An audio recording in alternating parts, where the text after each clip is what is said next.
Apple kemarin telah meluncing produk terbaru dari iPhone teman-teman, yaitu iPhone 17 ya. Seperti yang kalian ketahui, seri iPhone ini dari perusahaan Apple ini ditunggu-tunggu banyak orang. Tapi kalian tahu nggak sih kalau Apple mengalami kerugian sebesar 108 miliar dolar teman-teman. Wah, kok bisa ya?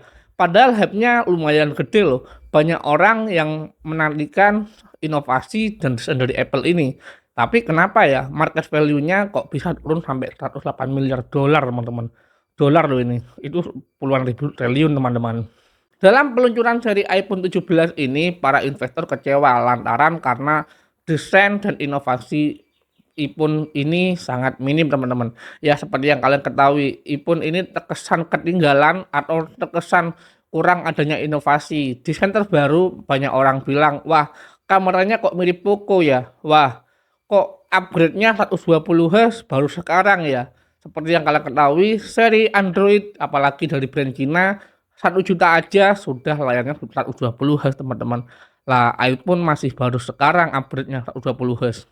Mengingat iPhone seri ganjil biasanya ada sebuah gebrakan dari desain, fitur, dan teknologi. Tapi apa iPhone 17 hanya menggeser kamera yang awalnya kotak, digeser ke samping, dan cuma itu aja teman-teman. Dan juga banyak orang yang mengkritik, wah iPhone sudah sekian lama kok inovasinya kurang, desainnya monoton, lah semakin kesini kok malah mirip Android, dan lain-lain teman-teman. Ya, iPhone seperti kehilangan ciri khasnya, iPhone seperti kehilangan ciri dirinya. Ya aku tahu, walaupun kualitas dari iPhone tetaplah iPhone teman-teman. Tapi kalau namanya sebuah teknologi, kalau namanya sebuah perusahaan di bidang teknologi, inovasi, dan gebrakan fitur itu diperlukan teman-teman. Kalau monoton dan sudah disaingi oleh kompetitor yang lebih murah, ya makanya umurnya nggak jangka panjang teman-teman. Kalian ingat dong seperti Nokia, BlackBerry dulu yang merajai pasar, tapi sekarang apa kabar?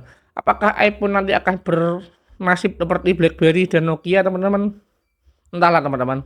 Penurunan market value 108 miliar dolar ini juga nggak soal inovasi aja teman-teman. Ada desas-desus berita di pasar saham yang menunjukkan kalau Apple mengalami penurunan margin profitnya teman-teman. Ya katanya Apple semakin kesini margin profitnya semakin berkurang dan semakin tipis teman-teman. Sehingga investornya banyak yang cabut, investornya banyak yang narik duit. Akhirnya saham Apple turun teman-teman. Gimana menurut pendapat kalian? Apakah iPhone ini akan terus berjaya dan terus berinovasi ke depannya? Apa Apple ini akan dikalahkan oleh Infinix, Tecno, dan Samsung teman-teman? Entahlah teman-teman, dan bye-bye.